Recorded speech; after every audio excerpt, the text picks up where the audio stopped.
Okay, so I have to share with you this one crazy story. So a few weeks ago, I met this like 72, 73-year old virgin old woman. She's like, she devotes her life to like kind of like religion and spiritual practices, kind of stuff. Like never been married, no kids, kind of stuff, right? So, I was basically like reading this book, and then she came up to me and said like, "Is that Vedic horoscope book?" And I was like, "No." And I don't know why she said that, but and she looked at it and then she couldn't read English, I guess. So she was like, she gave it back, and I was like, what's this book about?" I was like, "Oh, this book is called fortune telling. You basically look at the clouds and like the nature, and you ask them questions, and then they'll reveal answers in symbolic ways." And then she's like, "Oh, you do that kind of stuff?" I was like, "Yeah." And then she's like, "I've been doing this for like 20 plus years. Uh, what do you know about fortune telling, right?" And it's like, okay, all right, then read my fortune. She does palm reading, and I was like, "Here," and she's like, "Nope, I only do fortune telling if I'm given this amount of money minimum." I was like, I didn't carry cash at that time. She's like, "What's more important to you, money or fame? I'll make you known as a spiritual teacher."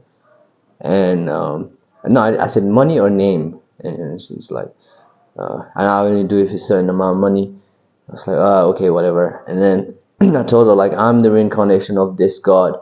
Um, you should not tell me these kind of things." And then she was like, "What do you know about God, right?" And a few days later, I met her again. I was like, "Hey, read my palm."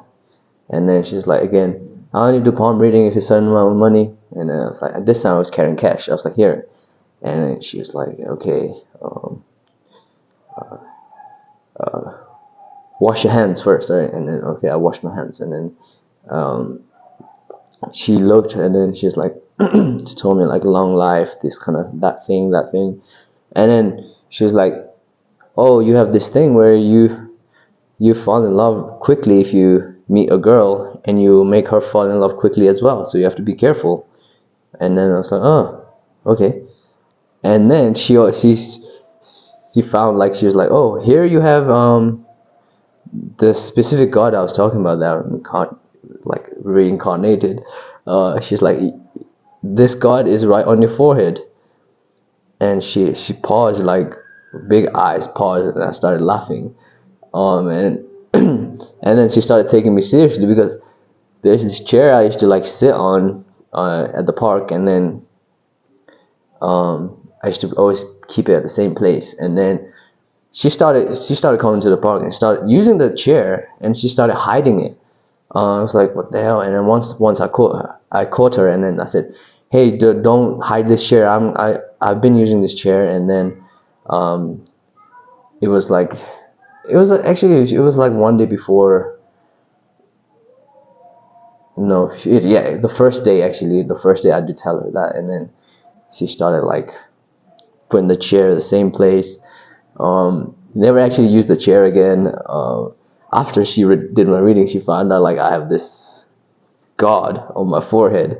So yeah, this is a crazy thing, crazy belief system. But although I did jokingly said that I'm reincarnation, there's like, nah, forget it.